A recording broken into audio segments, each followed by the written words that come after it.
أعوذ بالله من الشيطان الرجيم بسم الله الرحمن الرحيم السلام عليكم ورحمة الله وبركاته الحمد لله رب العالمين وبه نستعين اللهم صل على سيدنا محمد النبي الأمي وعلى آله وصحبه وسلم رب اشرح لي صدري ويسر لي أمري واحلل عقدة من لساني يفقه قولي ولا حول ولا قوة إلا بالله العلي العظيم إلهي أنت مقصودي ورضاك مطلوبي أعطني محبتك ومعرفتك الحمد لله والشكر لله. Pertama sekali kita bersyukur kehadirat Allah Subhanahu wa ta'ala yang telah menciptakan kita, memberikan kelangsungan hidup bagi kita dan mengurniakan nikmat-nikmatnya yang sangat banyak yang tidak terhitung jumlahnya. Mudah-mudahan segala nikmat-nikmat itu sentiasa dikurniakan kepada kita dan dijadikan kita orang-orang yang mensyukuri nikmat. Mudah-mudahan dengan berkat syukur Allah Subhanahu wa ta'ala bukan saja mengekalkan nikmat yang sedia ada, malah digandakan lagi, ditambah lagi dengan nikmat kurniaan-kurniaan yang lain. Dan insya-Allah pada malam ini akan di Kuliah Masjid Abidin pada malam ini ingin meneruskan huraian kalam hikmat Asy-Syaikh Ahmad Ibn Athaillah Al-Iskandari radhiyallahu anhu. Kalam hikmat yang ingin disambung huraiannya ialah kalam hikmat yang ke-227, iaitu pada kata-kata Syekh Ibn Atha, al-haqaiqu taridu fi hinit tajalli mujmalatan wa ba'dal wa'i yakunul bayanu fa idza qara'nahu fattabi' qur'anah summa inna alaina bayanah. Yani hakikat-hakikat ilmu itu apabila dia datang, yang dikurniakan Allah kepada seseorang itu, ataupun apabila dia ditajallikan Allah di dalam hati, dalam pandangan batin seseorang itu, sifatnya adalah bersifat umum, yakni tidak jelas, tidak dapat difahami dengan baik. Tetapi setelah berlakunya kesedaran, mindanya mula mendapat kesedaran balik, maka pada waktu itu terjadilah penghuraiannya, penafsirannya. Dan hal ini dikaitkan oleh Syekh Ibn Atha dengan firman Allah, فَإِذَا قَرَأْنَاهُ فَاتَّبِعْ قُرْآنَهُ. Apabila kami, yakni Allah membacakannya, yakni Al-Quran itu, maka ikutilah dia, ikut baca. Summa inna alaina bayana. Kemudian, yakni selepas itu, menjadi urusan kamilah untuk menghurai dan menjelaskannya kepadamu. Yakni mula-mula diturunkan Allah dalam bentuk bacaan yang disuruh ikuti. Lepas itu baru ada perinciannya, huraiannya. Jadi ayat ini berkait dengan penurunan wahyu. Tetapi di sebalik ayat ini, menurut pandangan ulama tasawuf, khususnya oleh Syekh Ahmad Ibn Athaillah ini, Syekh Ibn Atha ini dikata ada isyarat sufi. Kalau begitulah Al-Quran diturunkan, ini bila Al-Quran itu diturunkan, Nabi disuruh ikut dulu, sebut je, menyebutnya. Huraiannya akan datang kemudian. Jadi begitu berkait dengan penurunan ayat Al-Quran.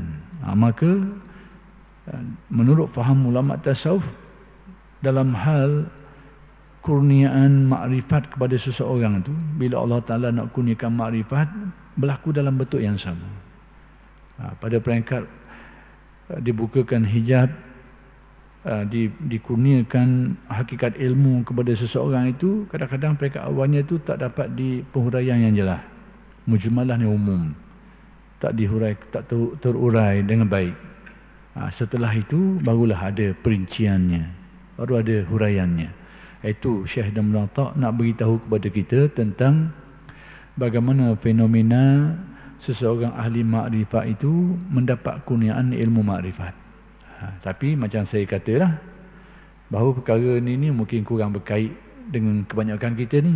Cuma kita nak tahu maksud kalam hikmat ini, mudah-mudahan menjadi pedoman kepada kita.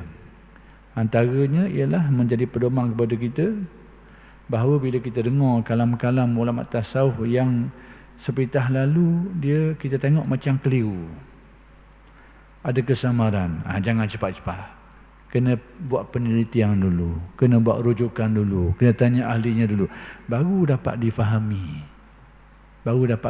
maksud dia, keterangan dia, huraian dia tu. Dengar sepitah lalu tu mungkin tanggapan awal kita mungkin ni bercanggah atau salah atau sebagainya, mungkin berlaku macam tu. Tapi setelah adanya penghuraian, baru nampak maksudnya tu, maksud yang syar'inya, maksud yang muafakat atau tidak bercanggah dengan syaraknya itu. Itu yang nak disampaikan lah. Baik, ilmu dalam huraian kalam hikmah ni, ilmu ialah sesuatu yang kita dapat dengan belajar. Pada dasarnya, secara umumnya, ilmu pengetahuan ni diperolehi dengan cara belajar. Itu prinsip asas lah. Innamal ilmu bitta'allum. Dan hakikat, adapun hakikat pula, ilmu dan hakikat ini sebenarnya benda yang lebih kurang ada kaitan, sekalipun ada kelainan dia. Ada persamaan tapi ada kelainan dia. Baik, hakikat ialah ilmu. Maksudnya hakikat itu sejenis ilmu juga. Hakikat itu sejenis ilmu yang berupa ilham. Cuma hakikat ni sejenis ilmu, tapi bentuknya dia merupakan ilmu yang ada unsur ilham. Apa unsur ilham?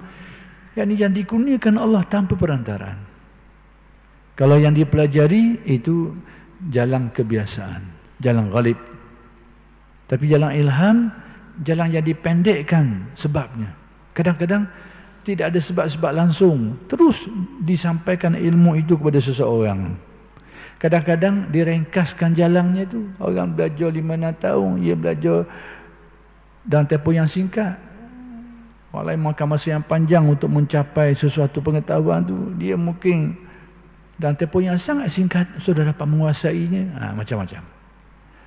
Jadi hakikat ni sejenis ilmu, tapi unsur hakikat ni dia ada unsur ilham. Apa itu unsur ilham? Kurniaan Allah yang tidak berkait sangat dengan sebab musabab. Sama ada berkait langsung ataupun berkait dengan sebab-sebab yang ringan-ringan saja. Sebab tu berlaku dalam keilmuan tasawuf lah. Dalam keilmuan zahir ni tak berlaku. Walidnya, adanya ilmu zahir ni, kalau tidak mengaji memang tak alim lah, tak tahu lah. Ngaji sikit tak alim, ngaji banyak mungkin lebih alim lah. Itu walidnya berlaku dalam keilmuan zahir ni, ilmu syariah. Tapi dalam ilmu tarik, ilmu makrifat ni kadang-kadang boleh berlaku terbalik. Boleh berlaku dia tak mengaji mana, tapi dia dapat kefahaman yang jauh lebih halus dan mendalam.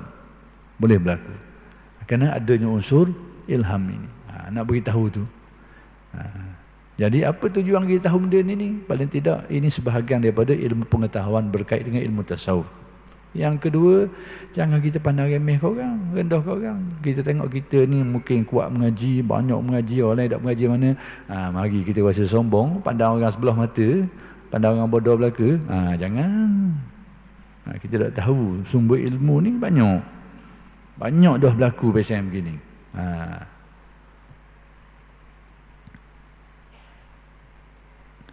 Yang berupa ilham dari Allah ke dalam hati. Yang ini ilmu yang dicampakkan Allah. Awak panggil ilmu Al-Wahbi. Jangan baca ilmu Wahabi. Ejaan lebih kurang. Wahbi. Jangan sebut Wahabi. Itu ilmu lain. Ilmu Wahbi. Diambil. Nama-nama ni sebenarnya yang diistilahkan oleh ulama'-ulama'nya tu diambil daripada sumber-sumbernya. man amila bima alima warasahu Allahu ilma ma lam ya'lam. Sesiapa yang mengamalkan apa yang dia tahu, Allah Ta'ala akan mewariskan, mengurniakan kepadanya apa yang dia tidak tahu. Mewariskan kepada seseorang apa yang tidak tahu, itulah isyarat kepada ilmu ilham, ilmu kurniaan yang diistilahkan sebagai macam-macam nama lah orang pakai. Orang panggil ilmu laduni pun ya, ilmu wahbi pun ya, bukan ilmu wahabi, ilmu wahbi. Dan ilmu warasah, ilmu yang diwariskan Allah, dikurniakan Allah secara direct pun ya. Jadi itu nama-nama yang berbeza, menunjukkan kepada satu hakikat yang sama, yakni ilmu kurniaan Allah tanpa kaitan yang kuat dengan sebab musabab, atau kita sebut sebagai ilmu ilham. Jadi nama banyaklah, macam saya kata tadi, ilmu ilham pun orang sebut, ilmu laduni pun orang panggil, ilmu warasah pun ya, ilmu ilmu wahbi pun ya, dan macam-macam nama lagi lah. Tapi semua nama-nama itu merujuk kepada hakikat yang satu. Ini ilmu yang dikurniakan Allah secara langsung, tanpa perantaraan, yakni tanpa sebab, tanpa perantaraan sebab musabab. Baik. Jadi bila kita faham ada ilmu, ada hakikat. Hakikat juga sebahagian dari ilmu. Cuma hakikat ni ilmu kurniaan Allah. Kalau ilmu dengan mana ilmunya itu, cara nak mendapatkan dia belajar. Adapun hakikat, cara nak mendapatkannya adalah dengan riyadah dan mujahadah, dengan amal. Itu kaedah dia, kaedah asasnya, aturan umum dia. Jadi antara dalil-dalil yang dijadikan rujukan oleh ulama-ulama ahli tasawuf ni dalam menjelaskan tentang ilmu ilham ini, ilmu hakikat kurniaan Allah ini, antara dalil yang selalu digunakan ialah ayat yang biasa kita dengar, walladzina jahadu fina lanahdiyannahum subulana. Dan orang-orang yang bermujahadah pada jalan kami, jalan keredaan Allah. Luas jalan keredaan Allah ini. Siapa yang bermujahadah, bersungguh-sungguh menempuh perjalanan itu, jalan redha Allah ni luas. Banyaklah. Kalau nak diperincikan bermacam-macam lah, tapi semuanya mengarah kepada mendekati Allah, mendapat redha Allah. Orang yang bersungguh-sungguh menempuh perjalanan ini, lanahdiyannahum subulana, kami akan hidayatkan, kami akan kurniakan. Itu maksudnya diberi Allah secara langsung jalan-jalan kami, yakni kurniaan kami yang boleh membawa kepada dekat kepada Allah, memahami rahsia ketuhanan dan macam-macam lagi ya. Yang semua tu orang panggil ilmu hakikat ataupun ilmu makrifat atau nama-nama lain tak kira lah. Macam-macam nama ada. Jadi yang saya nak sebutnya, kalau ilmu itu diperolehi dengan cara belajar, innamal ilmu bitta'allum, sebagaimana yang diriwayatkan, maka ilmu hakikat caranya adalah walladzina jahadu, orang yang bermujahadah, bersungguh-sungguh melaksanakan perintah Allah, menempuh jalan-jalan redha Allah, yakni dia menghayati jalan-jalan yang mendatangkan redha Allah tu dengan kesungguhan, dengan niat yang betul, dengan semangat kesungguhan. Orang yang tepuh dengan cara ni dia akan dapat. Jadi yang saya nak beritahu, laluan untuk mendapat ilmu hakikat, ilmu ilham, ilmu ma'rifat atau seumpama atau nama-nama lain lagi, laluannya lah mujahadah, yakni amal. Amal yang ada ciri-ciri tertentu lah. Itu yang nak beritahu. Abu Bakar Al-Warraq, ini salah seorang tokoh ahli tasawuf, berkata, ketika saya sedang berada di hutan,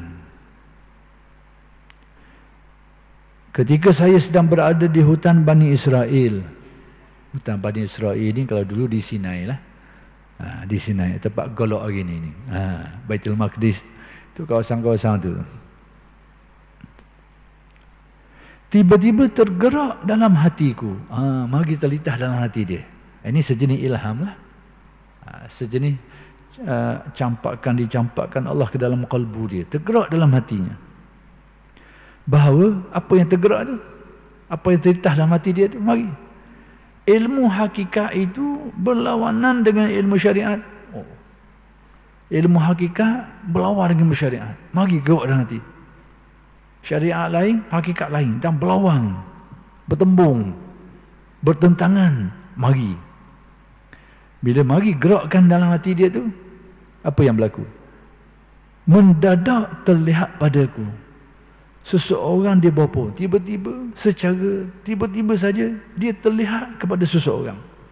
Ini cara Allah Ta'ala memahamkan hambanya tentang hakikat-hakikat ketuhanan. Bila mari khawatir syariat, hakikat berlawan dengan syariat, tiba-tiba saja dia terlihat kepada seseorang yang duduk bawah sepohong, bawah pokok. Orang panggil umur Ghailan.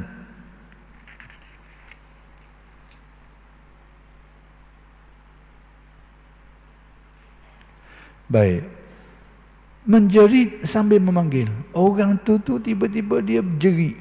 Bukan jerit nangis. Menjerit bahasa kita ni, bahasa orang Terengganu ni, menjerit memekik. Jerit orang Kelantan dan orang yang lebih kurang dengan dia tu, jerit nangis. Alik barat tu menangis. Jerit sini tepi. Berteriak. Teriak pun lain. Teriak sini ni, teriak bertepik, teriak alik sana tu, nangis juga. Ini kelainan bahasa ni. Baik. Jadi bila terlintas dalam hati dia suatu kefahaman bahawa hakikat berlawan dengan syariat, bertentang dengan syariat. Maksudnya kalau syariat tu positif, hakikat tu negatif, berlawan. Kalau syariat tu suruh, hakikat tu larang, berlawan. Kalau syariat tu boleh, hakikat aku tak boleh. Dia faham macam tu. Berlawanan. Bila dia mari khawatir lintasan tu, tiba-tiba saja seolahnya memberi jawapan ke dia, memberi teguran kepada dia. Dia tengok seseorang duduk bawah pokok dan dia berteriak, menjerit. Yakni dia memanggil dengan suara tinggi. Dia kata apa? Hai Abu Bakar. Hai Abu Bakar. Dia panggil Abu Bakar Al-Barrak tu. Hak tengah mari tu. Hak tengah mendapat ilham gerakan yang tu. Dibetulkan dengan cara ni. Tiba-tiba saja orang yang duduk bawah pokok tu panggil dia dengan suara yang kuat. Hai Abu Bakar. Apa yang dia kata? Tiap-tiap hakikat yang bertentangan dengan syariat, tiap-tiap ilmu yang zahir bertentang dengan tiap-tiap ilmu yang batin bertentang dengan ilmu yang zahir, maka ia kekufuran. Yakni yang terlintas dalam hatimu tu salah, tak betul. Dibetulkan terus. Ini cara Allah Ta'ala mengajar hamba-hambanya yang soleh. Disedarkan dengan macam-macam cara. Kadang-kadang ilmu Allah Ta'ala cara mengajarkan ilmu ni macam-macam cara. Jangan anggap secara je, jangan cara menadah kita je. Cara Allah Ta'ala mengalimkan seseorang, mengajarkan seseorang macam-macam cara. Cuma asasnya ngajilah, tapi jangan fikir tu saja je. Dan jangan kita fikir kita ngaji ni, orang ngaji ni kita alim daripada orang. Jangan fikir macam tu. Kerana ada sumber-sumber lain. Kalau kita kaji banyak cara lain macam-macam. Antara cara ni Allah Ta'ala peringatkan, kadang-kadang ilmu tu mari daripada mulut orang yang kita tak suka kadang-kadang. Mari daripada mulut, tapi jadi ilmu pada orang tertentu. Di suatu tahapan perkembangan kerohanian seseorang ni, dalam usaha dia nak mengenali Allah, mendekatkan diri kepadanya, kadang-kadang dia akan tempuh pencapaian ilmu tu. Ilmu Allah Ta'ala kurnia ke dia, bagi kat dia, fahamkan dia, datang dari mulut musuh dia, mulut orang tak suka ke dia, tak berakhir ke dia. Payah pasal ni. Payah pasal ni.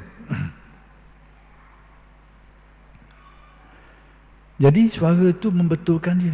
Dia kata setiap syariat yang zahir bertentang dengan hakikat yang batin, itu tak betul, kufur, kekufuran. Artinya apa? Hakikat yang sebenarnya, hakikat yang batin tidak akan bertentang dengan syariat yang zahir. Artinya apa? Contoh, syariat zahir menyuruh semayang, hakikat batin larang kita semayang. Itu bukan dia. Kalau bertentang macam tu, bukan dia lah.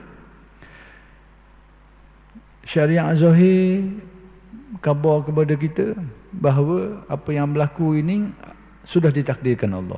Hakikat yang batin khabar kita tak ada, atas dirimu belakangnya, atas kudraatmu belakangnya. Salah. Bertentang. Pertemuan tidak akan berlaku. Kelainan boleh berlaku. Bertentang macam mana? Putih dengan hitam berlawang, itu tak akan berlaku. Tapi putih dengan kuning boleh berlaku. Itu tak berlawang, itu kelainan, kepelbagaian. Itu lain. Itu kias yang mudah. Saya nak bagi dulu kias yang mudah. Hakikatnya bahawa tidak akan berlaku pertemuan antara zahir syariat dengan batin hakikat. Tak akan bertemu. Contohnya, zahir syariat menyuruh buat ibadah, suruh sembahyang, suruh puasa. Hakikat yang batin, tak payah, tak perlu.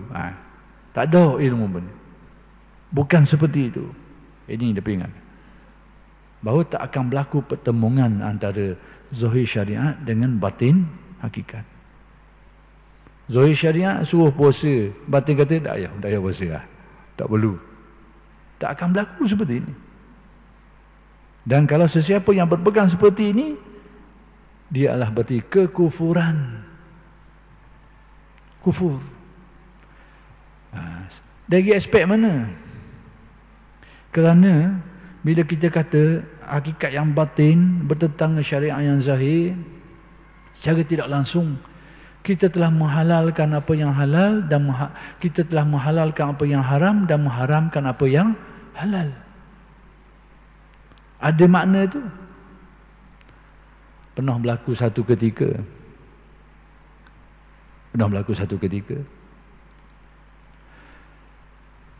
Masa tu Al-Imam Junaid Al-Baghdadi. Imam Junaid ini orang panggil dia Sayyidut Taifah. Tok Mulu kepada ilmu tasawuf. Guru besar kepada ilmu tasawuf ni. Penghulu dia, Tok Mulu dia lah. Junaid mendapat gelaran ini sebab Imam Junaid ini dia alim dalam dua ilmu zahir dan ilmu batin. Dia bukan saja ahli makrifat, bukan saja ahli sufi, ahli tasawuf, sehingga orang panggil dia Sayyidut Taifah. Dia juga alim dalam ilmu syariat yang zahir, ilmu fiqh ni, sehingga orang panggil dia Tawus al-ulama. Orang beri gelaran kepada dia Tawus. Bukan tawah tu.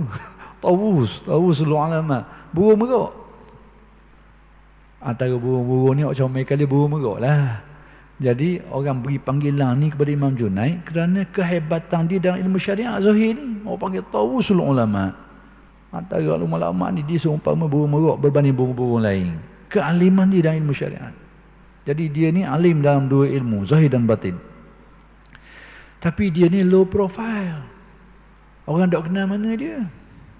Nama dia harum, dikenali orang. Tuan kau nampak depan mata, orang tak chance terang. Ini banyak karakter ahli-ahli makrifat, banyak karakter macam ni. Nama dia orang kena harum, dikenali, tapi depan mata tak kenal sekarang. Kerana dia tak ada perwatakan-perwatakan yang memperlihatkan kehebatan tu tak nampak. Pakaian dia ke apa ke. Tidak semua macam ni, tapi ramai macam ni. Tidak semua. Jadi Junaid ni macam tu jugalah. Satu ketika dia duduk dekat dengan seseorang, yang orang tu tak tahu bahawa itulah Imam Junaid. Sebab dia dulu profil, memang tak kenal mana dia ni. Orang ni cakap sedap. Apa yang dia cakap? Dia kata, seseorang tu dalam usia dia nak mendekati Allah, lebih kurang lah kalam dia tu, dalam taqarrub ni, nak mendekat diri kepada Allah ni, dia akan sampai satu peringkat tidak perlu pada harakat, tidak perlu pada gerak-gerak zahir lagi dah.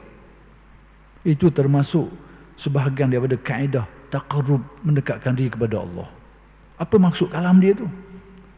Apa maksud kata-kata dia? Kata-kata dia tu bermaksud, dia kata manusia ni dalam usaha nak taqarrub ni, nak mendekatkan diri kepada Tuhannya tu, nak mencapai hakikat dan makrifat terhadap Tuhannya tu, dia akan sampai satu peringkat tidak perlu kepada amalan-amalan zahir. Seolahnya tak perlu lagi dah sembahyang, tak perlu lagi dah puasa, dan tak perlu lagi syariat-syariat zahir ni. Cukup dengan hakikat yang batin. Itu termasuk kaedah untuk mendekatkan diri kepada Allah. Itu maksud dari kata-kata dia. Maksudnya bila seseorang tu dekat dengan Allah Ta'ala, dia tak perlu dah amalan harakat ni, gerak-gerak zahir ni, syariat-syariat zahir ni, tak perlu lagi dah. Apa komentar Imam Junaid terhadap kata-kata ni? Apa komentar dia?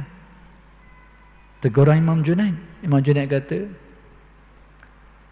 di sisi aku, menurut pandangan aku, orang hak kata ni, orang yang berzina, mencuri dan berzina tu lebih baik daripada dia lagi. Orang yang mencuri dan berzina lebih baik daripada dia, daripada orang hak kata gini ni. Sebab apa? Orang yang mencuri dan berzina tu dia buat salah, dia buat dosa, dia tanggung dosa je. Hak ni tanpa sama ada dia sedar ke tak sedar ke, dia telah mengeluarkan satu kenyataan. Kalau dia pegang macam tu berarti dia telah terbabit dengan satu kes menghalalkan apa yang haram dan mengharamkan apa yang halal. Yang ini dah jadi berat, iaitu dia boleh membatalkan akidah dia tu, iman dia tu. Kalau seseorang melakukan kejahatan, dia buat jahat, dosa. Tapi kalau dia menghalalkan kejahatan dia tu, bukan saja dosa, iman dia rosak. Kena ingat ni dua perkara ni. Buat salah lah. Tapi jangan halalkan dia. Menghalalkan dia, berganda-ganda lagi beban dia tu. Orang buat salah, mencuri-mencurilah. Bukan suruh curi pula, jangan kata suruh curi pula dah. Maksudkan mencuri itu dosa. Tapi kalau dikata benda ni boleh, berat. Jadi kes lain. Sama juga ketika Syekh Abdul Qadir diuji oleh syaitan ni, auzubillahi min zalik, diuji Syekh Abdul Qadir. Mula-mula terdengar suara dari langit, suara dari atas. Suara kata apa? Wahai Abdul Qadir, dia kata, Muni lebih kurang beginilah. Wahai Abdul Qadir, Muni dah sampai pekat tinggi dah. Dalam hubungan dengan Allah Ta'ala pekat tinggi dah. Maka hari ini tu aku halalkan apa yang aku harapkan sebelum ni. Boleh buat apa saja dah masa tu. Apakah reaksi Syekh Abdul Qadir? Syekh Abdul Qadir kata, celaka engkau ini. Syekh Abdul Qadir malah nak mencelakakan yang berkata demikian. Engkau ni setan, kata Syekh Abdul Qadir. Kau setan. Waktu tiba-tiba suara itu bertukar menjadi dalam bentuk awan tu. Akhir sekali lebih kurang cerita dia, suara akhir sekali sebelum dia pergi tu, dia sepelek lagi. Dia kata, Syekh Abdul Qadir, aku telah menyesatkan sejumlah yang ramai di kalangan ahli-ahli ibadah. Tapi mu ni aku tak dapat sesatkan lebih kurang kerana kealiman memuni alim. Aku dah nak buat benda. Dia sepelek lagi. Kata Syekh Abdul Qadir, celakamu. Aku selamat ni bukan kerana alim aku, bukan kerana ilmu aku, tapi kerana kurnia Allah. Nak kabarnya, spirit cerita di sebalik kisah manakib Syekh Abdul Qadir ni ataupun riwayat Syekh Abdul Qadir ni ada beberapa perkara. Pertama sekali, syaitan ni na'udzubillah, tak berlindung dengan Allah daripada tipu daya. Kerana kita ni lemah, serba kurang mengharap redha Allah, mengharap tolongan Allah, mengharap rahmat Allah. Jadi syaitan ni dia berlapis, buah dia tu berlapis. Dia kalau selapis, dia lipat akak lain pula. Dia macam tok dekor jugalah. Tok dekor ni kena renang ke bawah, kaki dan lagi nonjal tu, dia tonjal lagi sembunyi semua lagi. Banding dengan gitulah. Jadi syaitan ni bila nak menggoda Syekh Abdul Qadir supaya Syekh Abdul Qadir memberi, kata Syekh Abdul Qadir muni sudah sampai ke tahap tinggi dah, aku halalkan. Syekh Abdul Qadir faham, celaka kau syaitan, muni syaitan. Syaitan pun tahu bahawa tipu daya itu tak berjaya. Jadi sebelum ia lagi tu, ia dah sepelek lagi. Ia sepelek ke mana? Oh, hebat Syekh Abdul Qadir. Aku tak menipu pun sejumlah orang yang ramai, ahli-ahli ibadah. Dengan cara lebih kurang ni, aku tipu pedaya mereka. Tapi muni aku dah berjaya, kerana alim muni dia. Ia sepelek kau tu pula. Supaya apa? Supaya Syekh Abdul Qadir faham, oh, alim aku ni. Tak boleh nak tembus. Pegang buah tu, gebah demi pula dah. Kena tendang kali pertama, dan teki. Kena nyepak kali kedua, tak dah nak terkira. Nyakut dah sekarang. Bandingannya macam tu lah. Jadi syaitan tu berlapis-lapis buah dia tu. Kena selapis. Tak jadi, dia lepuk, dia sakut orang lain pula. Permainan dia. Jadi syaitan dia tahu gitu, celaka kau ni. Aku tak selamat, aku bukan kena alim aku ni. Tapi dengan kurnia, maka selamatlah dia dengan kurnia Allah. Persoalannya orang tanya. Orang tanya Syekh Abdul Qadir. Wahai Syekh, macam mana mau kenal tu syaitan? Padahal mu tak tengok pun dia. Macam mana mu tahu suara yang mendengar tu bahawa itu datang daripada syaitan? Sedangkan mu tak tengok. Suara tu membahasakan diri sebagai seolahnya wahyu Allah lah. Ilham dari Allah lah. Zahirnya. Suara tu membahasakan seolahnya itu datang daripada Allah. Tapi macam mana mu boleh kenal benda tu syaitan? Kok mana? Kata Syekh Abdul Qadir. Tandanya senang je. Bila dia menghalalkan apa yang haram, diharamkan Allah. Itulah setan. Itulah setan. Itulah setan. Bila yang haram dihalalkan atau terbalik. Kalau kita nak buat silap, buat salah, buatlah. Tapi jangan sampai hak haram kita jadi halal, hak halal jadi haram. Jangan sampai begitu. Kata Syekh Qadir, ni dah aku kenal. Tanda itulah setan. Na'udzubillah min zalik. Jadi itu spiritnya. Jadi kait dengan kalam hikmah ni sama juga.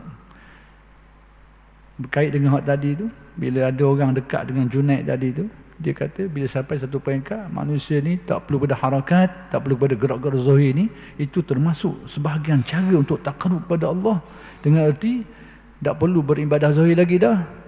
Pada aku, kata Imam Junaid, orang yang berzina dan mencuri lebih baik daripada dia. Sebab apa? Sebab kata-kata dia tu, kalau dia tahu implikasi dia, kesan dia, dan dia tak taubat dan sebagainya, itu boleh bawa kepada kekufuran, boleh bawa kepada rosak iman dan keyakinan dia kepada Allah. Kerana dia membabitkan perkara menghalalkan apa yang diharamkan Allah, atau mengharamkan apa yang halal dihalalkan oleh Allah. Itu nak beritahunya. Jadi kait kepada persoalan asal ni, bila Abu Bakar Ar-Warraq ni mari khawatir dalam hati dia ni bahawa hakikat yang batin berlawan dengan syariat yang zahir. Kenyataan itu mengandungi seolah-olahnya kita sudah menghalalkan apa yang diharamkan Allah. Sebab hakikat yang batin tak akan bertentang dengan syariat yang zahir. Kalau syariat zahir suruh buat ibadah, hakikat batin pun gitu jugalah. Cuma adalah kehalusan dia, adalah kedalaman dia tu. Tapi tak akan sampai tak akan berlaku bahawa zahir syariat suruh hakikat yang syariat yang zahir suruh buat ibadah, suruh sembahyang, suruh puasa, hakikat yang batin kata tak perlu buat lagi. Tak akan berlaku macam tu. Syariat zahir ini menyuruh, hakikat batin menghuraikan, lebih mendalam, lebih menghalusi, lebih memperincikan. Itu perkaranya. Jadi bila timbul gerak tadi tu, timbul dalam hati, hakikat yang batin berlawan dengan syariat, terlintas dalam hati Syekh Abu Bakar ni, tiba-tiba Allah Ta'ala sedarkan dia. Allah Ta'ala fahamkan dia dengan tiba-tiba mulut orang bersuara. Wahai Abu Bakar, mu jangan kata gitu. Seolah-olahnya gitulah. Bahawa hak sebenarnya hakikat yang batin tidak akan bertentang dengan syariat yang zahir. Sekiranya hakikat yang batin bertentang dengan syariat yang zahir, itu artinya kekufuran. Itu maksudnya. Baik, pengarang ataupun penghurai kalam hikmah ini, dia mendatangkan contoh ni nak menjelaskan apa yang disebut tadi. Ilmu hakikat ni yang digunakan Allah, mereka awal tu mujmalah, tak dapat difahami dengan baik, sehingga datangnya al-bayan, penghuraian dia.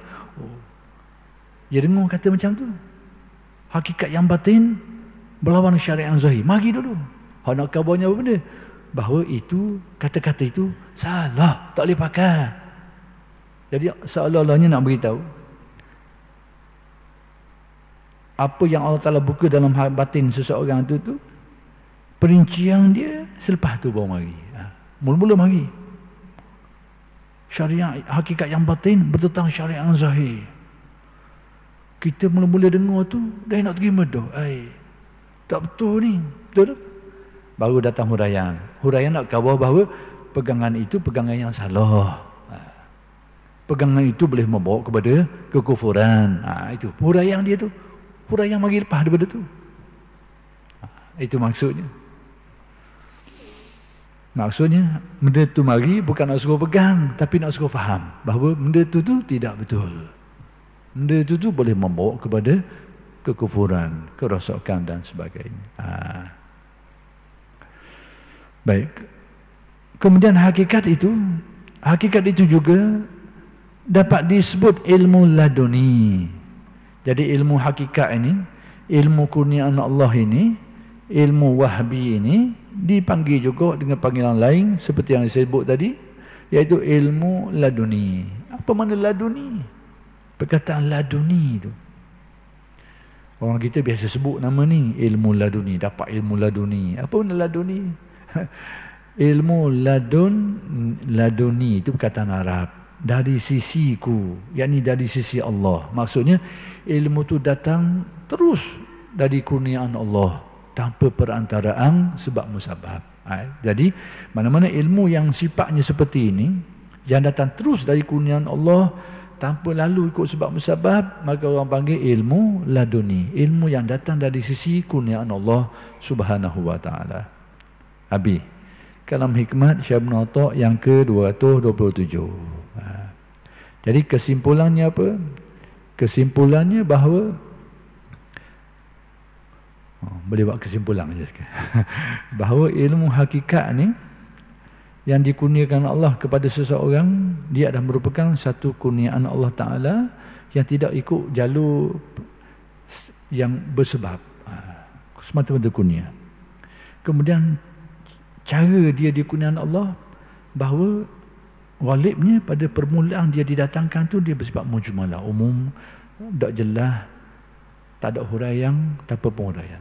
Lepas daripada itu barulah datangnya perincian, huraian, kefahaman dan sebagainya. Ghalibnya macam itulah Allah Ta'ala memahamkan hambanya.